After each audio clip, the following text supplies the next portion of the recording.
ಸನಾತನ ಧರ್ಮದ ತತ್ವದಲ್ಲಿ ಮರಣವೆಂದರೆ ಒಂದು ಅಂತ್ಯವಲ್ಲ, ಅದು ಜೀವಾತ್ಮನ ಶಾಶ್ವತ ಯಾನದ ಮತ್ತೊಂದು ಹಂತ ಮಾತ್ರ. ಮಾನವ ದೇಹವು ಪಂಚಭೂತಗಳಿಂದ ನಿರ್ಮಿತವಾದ ನಾಶವಂತವಾದ ಆವರಣ. ಆದರೆ ಆತ್ಮವು ಶಾಶ್ವತ, ಅವಿನಾಶಿ ಮತ್ತು ಅಜರಾಮರ. ಭಗವದ್ಗೀತೆಯಲ್ಲಿ ಹೇಳುವಂತೆ ಆತ್ಮ ನಾಯ್ದ ಹುಟ್ಟುತ್ತದೆ, ಸಾಯುತ್ತದೆ. ಅದು ಕೇವಲ ಒಂದು ದೇಹವನ್ನು ತೊರೆದು ಮತ್ತೊಂದು ದೇಹವನ್ನು ಸ್ವೀಕರಿಸುತ್ತದೆ. ಈ ತತ್ವದ ಆಧಾರದ ಮೇಲೆ ಹಿಂದೂ ಸಂಪ್ರದಾಯದಲ್ಲಿ ಮರಣಾನಂತರದ 13 ದಿನಗಳ ವಿಧಿಗಳಿಗೆ ಅತ್ಯಂತ ಮಹತ್ವ ನೀಡಲಾಗಿದೆ. ಮರಣ ಸಂಭವಿಸಿದ ಕ್ಷಣದಲ್ಲಿ ಜೀವಾತ್ಮನು ಸ್ಥೂಲ ದೇಹವನ್ನು ತೊರೆದು ಸೂಕ್ಷ್ಮ ದೇಹದೊಂದಿಗೆ ತನ್ನ ಪ್ರಯಾಣವನ್ನು ಆರಂಭಿಸುತ್ತದೆ ಎಂದು ಪುರಾಣಗಳು ವಿವರಿಸುತ್ತವೆ. ಆದರೆ ಆ ಕ್ಷಣದಲ್ಲಿ ಆತ್ಮವು ತನ್ನ ಜೀವನದ ಬಂಧಗಳು, ಕುಟುಂಬದ ಮೇಲಿನ ಮಮಕಾರ ಮತ್ತು ಅಪೂರ್ಣ ಆಸೆಗಳಿಂದ ಸಂಪೂರ್ಣವಾಗಿ ಮುಕ್ತವಾಗಿರುವುದಿಲ್ಲ ಎಂಬ ನಂಬಿಕೆಯಿದೆ. ಈ ಕಾರಣದಿಂದ ಮರಣಾನಂತರ ತಕ್ಷಣವೇ ದೇಹವನ್ನು ಅಗ್ನಿಗೆ ಸಮರ್ಪಿಸುವ ಅಂತ್ಯಕ್ರಿಯೆ ಮಾಡಲಾಗುತ್ತದೆ.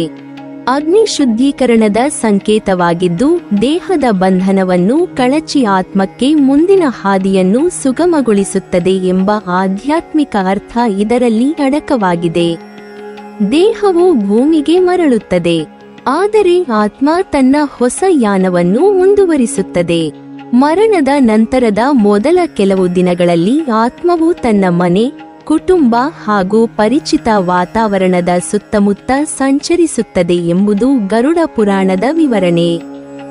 ಆತ್ಮಕ್ಕೆ ತನ್ನ ದೇಹವಿಲ್ಲದ ಸ್ಥಿತಿಯನ್ನು ಸಂಪೂರ್ಣವಾಗಿ ಅರಿತುಕೊಳ್ಳಲು ಸಮಯ ಬೇಕಾಗುತ್ತದೆ ಎಂದು ಹೇಳಲಾಗುತ್ತದೆ. ಈ ಅವಧಿಯಲ್ಲಿ ಕುಟುಂಬದವರು ಪ್ರಾರ್ಥನೆ, ಜಪ, ಪಾರಾಯಣ ಮತ್ತು ಶಾಂತಿ ವಿಧಿಗಳನ್ನು ನಡೆಸುತ್ತಾರೆ.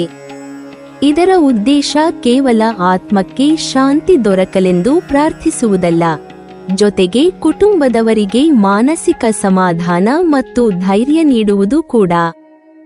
ದುಃಖದ ಹೊತ್ತಿನಲ್ಲಿ ಧಾರ್ಮಿಕ ವಿಧಿಗಳು ಮನಸ್ಸಿಗೆ ನೆಮ್ಮದಿಯನ್ನು ನೀಡುತ್ತವೆ ಮತ್ತು ಜೀವನದ ನಶ್ವರತೆಯನ್ನು ಒಪ್ಪಿಕೊಳ್ಳಲು ಸಹಾಯ ಮಾಡುತ್ತವೆ.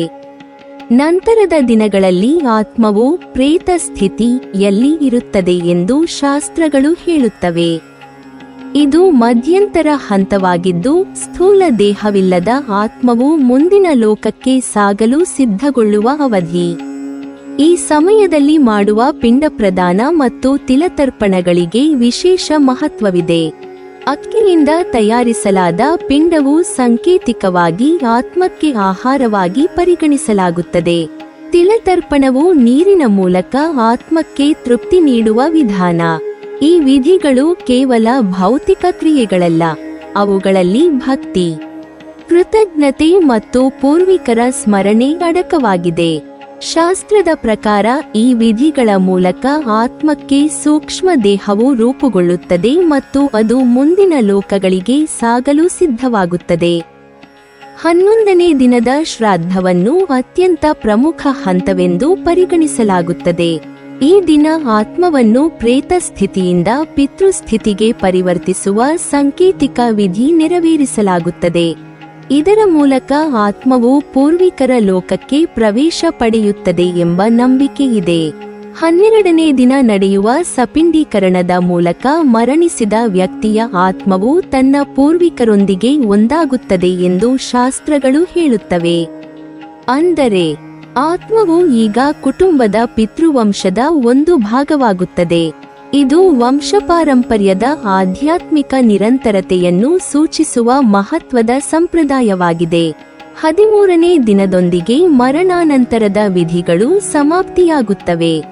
ಆದರೆ ಇದು ಆತ್ಮಯಾನದ ಅಂತ್ಯವಲ್ಲ, ಇದು ಕೇವಲ ಒಂದು ಹಂತದ ಪೂರ್ಣತೆ ಮತ್ತು ಮತ್ತೊಂದು ಹಂತದ ಆರಂಭ.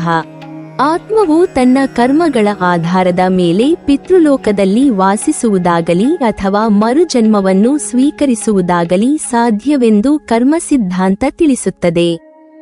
ಸನಾತನ ಧರ್ಮದ ಪ್ರಕಾರ ಜೀವನದಲ್ಲಿ ನಾವು ಮಾಡುವ ಪ್ರತಿಯೊಂದು ಕರ್ಮವೂ ನಮ್ಮ ಭವಿಷ್ಯದ ಯಾನವನ್ನು ರೂಪಿಸುತ್ತದೆ. ಸತ್ಕಾರ್ಯಗಳು ಶ್ರೇಯಸ್ಕರ ಫಲವನ್ನು ನೀಡುತ್ತವೆ, ದುಷ್ಕರ್ಮಗಳು ದುಃಖಕರ ಫಲವನ್ನು ತರುತ್ತವೆ.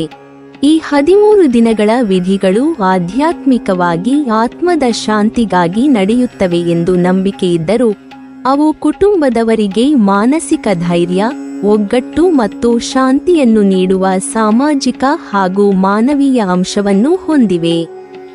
ಮರಣವು ಜೀವನದ ಅನಿವಾರ್ಯ ಸತ್ಯ. ಅದನ್ನು ಸ್ವೀಕರಿಸಲು, ದುಃಖವನ್ನು ಹಂಚಿಕೊಳ್ಳಲು ಮತ್ತು ಮುಂದಿನ ಜೀವನವನ್ನು ಧೈರ್ಯದಿಂದ ಎದುರಿಸಲು ಈ ವಿಧಿಗಳು ಸಹಕಾರಿಯಾಗುತ್ತವೆ.